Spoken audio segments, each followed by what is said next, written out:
All right. This is going to end up being a pass to Chris Godwin, but there's a lot going on here, and I saved this for last.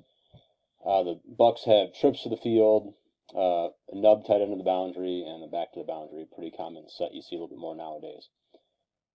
They're going to bring five guys eventually, and how they're set up, though, it looks like they're set up standard when you put trips out there.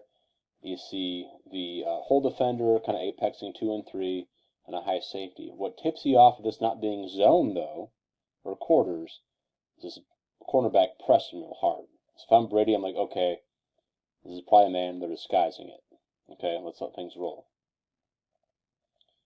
Gronk looks like he's staying back in the pass block. He's going to release and occupy this linebacker.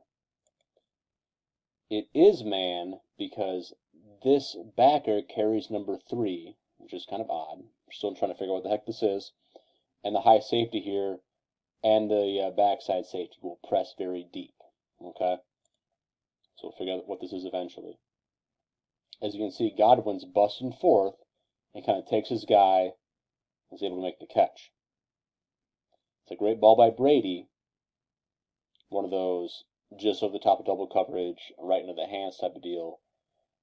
We're thinking maybe man too, just kind of an odd coverage with what the formation and play was, but sometimes those things work out.